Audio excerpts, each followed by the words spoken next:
Students, I hope आप लोगों ने बुक ओपन कर ली होगी और अब हम आगे के बारे में डिस्कस करना शुरू करते हैं। तो पहला, अगर हम लोग हेडिंग के बारे में, तो first heading if we will discuss about the globe. The word globe is derived from the Latin word globus, meaning at the round body or a sphere. About the 1700 years ago, the ancient Romans saw the globe resting on a frame in an inclined position. It was represented as a model some of the 3 centuries ago. Friends, अगर globe के बारे में हम लोग बात करें तो मैं आपको बेसिक चीज़ बता देता हूँ कि जो ग्लोब है वो एक लैटिन वर्ड है जिसको ग्लोबस कहा जाता है और इसका जो मतलब होता है वो होता है राउंड बॉडी, मतलब स्फीयर, कोई भी ऐसी चीज़ जो गोल शेप में हो, जो राउंड शेप में हो, उसके बारे में। फ्रेंड्स, अब इसमें हम लोग ये देखते हैं कि इसमें क्या क्या चीज़ें हम लोगों को ग्लोब में पढ़नी है। जब आप आगे इसके पढ़ेंगे तो उसमें आप देखेंगे कि आपको नॉर्थ पोल के बारे में दिया हुआ है, साउथ पोल के बारे में हम लोगों को पढ़ना है और जियोग्राफिकल कोऑर्डिनेशंस के बारे में, जो कि आगे चैप्टर नंबर 4 पे आपको डिटेल में पढ़ने के लिए मिलेगा। इसके बारे में इस हेडिंग पे बताया गया है। तो सबसे पहले देखते हैं कि हम लोग ये जो मॉडल है ये कैसे वर्क करता है। तो मैं आपको बता दूं कि ये एक मॉडल मैंने एक बनाने की कोशिश किया है ग्लोब की तरह।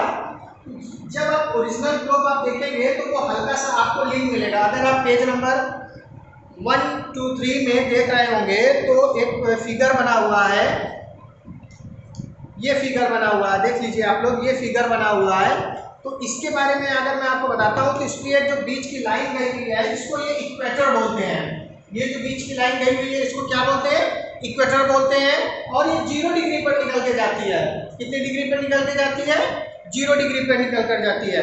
फ्रेंड्स, इसके पोल के बारे में भी इसमें ग्लोब में बताया गया है कि there are the 2 types of the pole. One is the northern pole and second one is the south pole. Friends, ये जो आपका ऊपर का ये जो हिस्सा होता है, this is the 90 degree and this is north pole and this was also a 90 degree in the south hemisphere is called south pole. और ये जो आपकी बीच की ये जो लाइन जा रही है, ये जो आपकी लाइन जा रही है इसको हम लोग इक्वेटर बोलते हैं। इक्वेटर ये पृथ्वी को 2 बराबर भागों में डिवाइड करती है। Equator is a line which is divided to the earth into 2 separate parts. क्या होता है? Equator is a line which is divide into earth equal 2 separate parts, मतलब कि 2 बराबर भागों में बांटती है। अब ये देखिए बिल्कुल 20 से गई हुई है, 0 डिग्री से गई हुई है, मतलब ये 2 बराबर भागों में उसको बांट रही है। फिर हम लोग डिस्कस करेंगे यूजेस ऑफ ग्लोब के बारे में कि ग्लोब का हमारे जीवन में क्या यूज है, क्या उसका महत्व है, क्यों हम लोगों को ग्लोब के पढ़ने की जरूरत पड़ती है। तो globe represents the true shape and excite of the shape, size and directions, locations and the distance are equally shown on the globe without any restriction.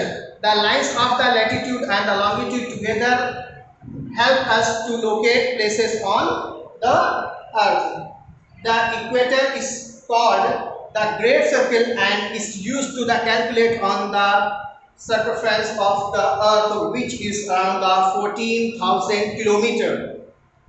The meridian, the being semicircle, are used to the fixed time to any place on that particular meridian. These are the many other uses which are explained the subsequently. Friends, इसमें कुछ चीज़ें आपको बताई गई हैं क्या क्या use है हमारे जीवन में ग्लोब के बारे में। तो जो बेसिक, जो हमारे जीवन में सबसे बड़ा इसके लाइफ में जो इफेक्ट है वो ये है कि हम किसी भी प्लेस को एग्जैक्टली कवर कर लेते हैं। अभी आप लोगों ने आपको जानकारी नहीं होगी, अगर आप कभी भी नेट पे सर्च करके देखें या गूगल करके देखेंगे और आपको अगर एरोप्लेन उड़ाने का कभी भी फ्लाई करने का मौका मिले, अगर आप पायलट बनते हैं भविष्य में, तो अब आप ये सोच कर देखिए कि जो पायलट होता है वो तो एरोप्लेन को हवा में उड़ा रहा होता है, आसमान में उड़ा रहा होता है, मतलब हमारी पृथ्वी से लगभग 5,000, 6,000, 7,000 फीट की ऊंचाई पर वो एरोप्लेन को उड़ा रहा होता है।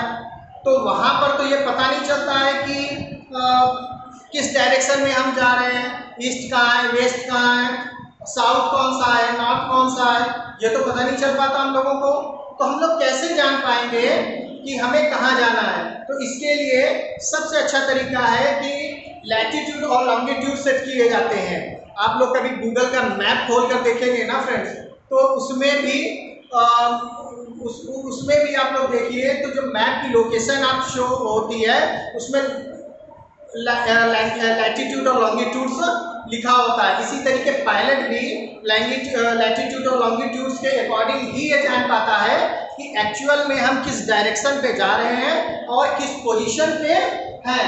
फ्रेंड्स, ये जो लाइंस ग्लोब पे बनी होती है यही आपकी लैटिट्यूड और लॉन्गिट्यूड्स होती है। अब इसको समझने का एक बेसिक तरीका मैं आपको बता देता हूँ। लैटिट्यूड मतलब लेटा हुआ, जो लाइन आपकी लेटी हुई है वो लैटिट्यूड है। अब समझ रहे हैं ना? लेटीट्यूड मतलब लेटी हुई जो लाइन है वो लेटीट्यूड है, और लॉन्गिट्यूड मतलब जो लंबी लाइन है वो लॉन्गिट्यूड है। आप इसके वर्ड से इसको रिलेट कर सकते हैं, there is no problem. Longitude मतलब लंबी, आप समझ रहे हैं ना? लॉन्गिट्यूड मीन्स लंबी और लेटीट्यूड मतलब लेटी हुई। तो ये जो लेटीट्यूड और लॉन्गिट्यूड की जो लाइंस होती है ये जहां पर इंटरफेरेंस करती हैं, आप ये देखिए ये लाइन एक जगह पे जाके क्रॉस कर रही है एक दूसरे को, आप देख रहे हैं? ये देखिए ये सारी लाइंस एक जगह पर जाकर क्रॉस कर रही है। ये लाइंस जहां पर भी जाकर क्रॉस कर रही है उसको ग्रिड बोलते हैं। क्या बोलते हैं? ग्रिड बोलते हैं। ग्रिड के बारे में आगे इसी चैप्टर में आपको पढ़ने के लिए मिलेगा कि ग्रिड क्या होती है। लास्ट में वो मैंने आपको पहले बता दिया है क्योंकि ये फिगर आपको ऑलरेडी बना हुआ था, तो आपको समझने में आसानी हो जाएगी। ये जो ग्रिड सिस्टम, ये जो ग्रिड है, इसी से ये पता चलता है कि वो एग्जैक्ट लोकेशन कौन सी है।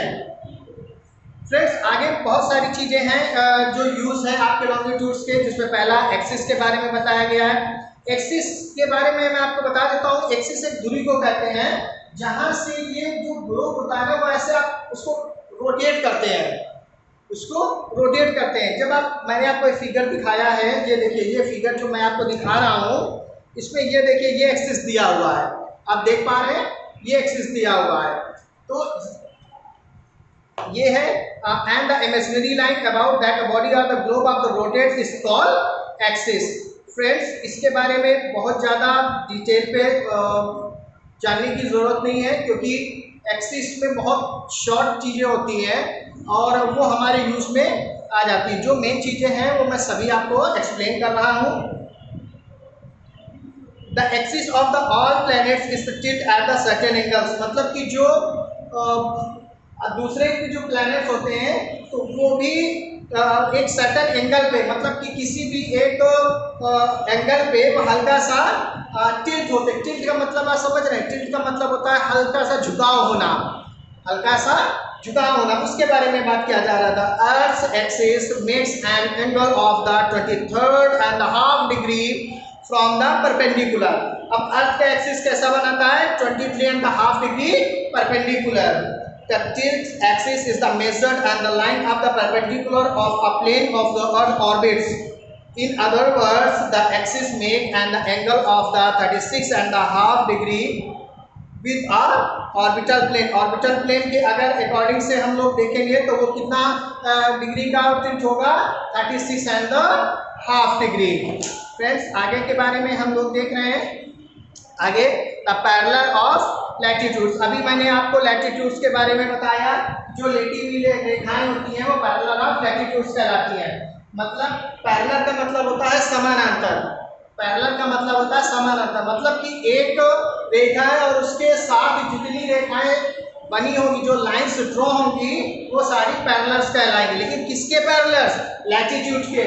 तो लैटिट्यूड वाली जो लाइंस होती हैं उसके साथ जो भी लाइंस आपकी पैरेलल पे बनी होती हैं वो आपकी पैरेलल्स ऑफ द लैटिट्यूड कहलाता है। फ्रेंड्स, ये आपका ईस्ट से वेस्ट को कनेक्ट करती हैं। ये पॉइंट आपका ईस्ट कहलाता है, ये पॉइंट आपका वेस्ट कहलाता है। मतलब ये पूरब का भाग हो गया, पूर्वी भाग है। ये आपका पश्चिमी भाग होता है, ये आपका उत्तर है और ये दक्षिण है। इस north pole and the south pole. अगर हेमिस्फीयर के बारे में बात करें तो this is the northern hemisphere and the southern hemisphere and this part, अगर हम लोग इसको ऐसे डिवाइड कर देते हैं इन मेरिडियन लाइन के साथ, तो ये जो पार्ट आपका बनेगा जाके ये आपका ईस्टर्न हेमिस्फीयर होगा और ये जो पार्ट बनेगा जाके आपका वो वेस्ट हेमिस्फीयर कहलाएगा। फ्रेंड्स, अब हम लोग बात करेंगे characteristics of the parallel latitudes, मतलब कि इसके कैरेक्टरिस्टिक्स क्या होते हैं पैरेलल ऑफ लैटिट्यूड्स के बारे में वो मैं आपको बता रहा हूँ। Latitudes are always parallel to one another. मैंने अभी आपको बताया, I earlier told you that the one line draw at the another lines of the parallel of the latitudes. The latitudes of a place measure the distance of that place from the north or south of the equator. Each parallel of the latitude is the circular line from the east to west direction. The letter N for north and S for south. Friends, ये जो characteristics है मैं already आपको बता चुका हूँ। मैंने अभी आपको बताया कि ये सारी लाइनें एक दूसरे के पैरेलल होती हैं। ये नॉर्थ पोल होता है, ये साउथ होता है, ये ईस्ट होता है, ये वेस्ट होता है। ये सारी चीज़ें मैंने अभी आपको डिस्कस करके बता दिया है। अब हम लोग बात करते हैं कि important parallels of the latitude, कौन कौन सी इम्पॉर्टेंट लाइंस हैं लैटिट्यूड्स में, उनके बारे में हम लोग पढ़ेंगे। तो सबसे पहले हम लोग पढ़ेंगे इक्वेटर के बारे में। इक्वेटर मैंने ऑलरेडी आपको डिस्कस कर रखा है। तो 0 डिग्री लैटिट्यूड्स और the great circle is called equator. Second one is the tropic of cancer. Tropic of cancer का जो आता है मैं आपको इस फिगर में दिखा देता हूँ कि ये जो 23.5 डिग्री का है, ये देखिए नॉर्थ पे दिया हुआ है। तो ये नॉर्थर्न हेमिस्फीयर में आता है। और ये आप फिर है ट्रॉपिक ऑफ ट्रॉपिक ऑफ कैप्रिकॉर्नस, ये आपका ट्रॉपिक कैप्रिकॉर्नस, ये साउथ में आता है 23.5 degree south pole, south equator पे आता है। द आर्कटिक सर्कल आपका ये पड़ता है, ये आपका आर्कटिक सर्कल है। फिर इसके बाद आता है आपका अटलांटिक सर्कल, ये आपका अटलांटिक सर्कल पड़ता है। फ्रेंड्स, इसी से हम लोग हीट जोन्स के बारे में भी पढ़ेंगे। जब आप पेज नंबर 125 पे आएंगे, जब आप पेज नंबर 125 पे आएंगे तो आपको एक फिगर दिख रहा होगा। ये देखिए, ये फिगर आपको दिख रहा है, ये मैंने इस पर ड्रॉ किया हुआ है आपको समझने के लिए। तो आप उसको देख सकते हैं। देखिए अब इस पर क्या दिया हुआ है कि ये आपका नॉर्थर्न पोल हो गया, ये 90 डिग्री नॉर्थ का हो गया, और ये है नॉर्थ फ्रिज जोन। क्या है ये? North fridge zone. अब इसके बाद ये नॉर्थ टेम्परेचर जोन हो गया, ये ट्रॉपिक ऑफ कैंसर होता है आपका। इसके बाद ये आपका 0 डिग्री इक्वेटर पता है ऑलरेडी, ट्रॉपिक ऑफ कैप्रिकॉर्नस अभी मैंने आपको बताया है। और फिर इसके बाद ये अटलांटिक मतलब कि साउथ फ्रिजिड जोन। अब ये 36.5 डिग्री साउथ पे है, 23.5 degree south, 23.5 degree north and 26.5 degree north. Friends,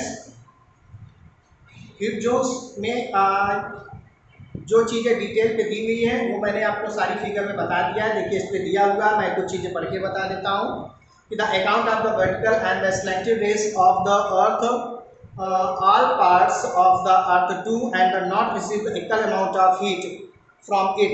the sun never shines the overhead beyond on the tropic of cancers. Tropic of cancers means 23.5 degree north. यहाँ पर क्या है ना, सूर्य की किरणें सीधे रिसीव नहीं होती है, मतलब सीधी नहीं पड़ती है, इस वजह से यहाँ पर ठंडा रहता है, गर्मी यहाँ पर कम होती है। ये सारी चीज़ें आप करेंगे। ट्रॉपिक ऑफ कैप्रिकॉर्नस के बारे में भी दिया हुआ है जो मैंने अभी आपको बताया था। इसके मतलब जो हीट जोन्स हैं वो कुछ पार्ट्स में डिवाइड किए गए हैं, मतलब बेसिकली 3 फॉर्म पे डिवाइड किया गया है। सबसे पहले है आपका ट्रॉपिकल जोन्स, जिसको आप लोग टॉरिड जोन्स भी कहते हैं।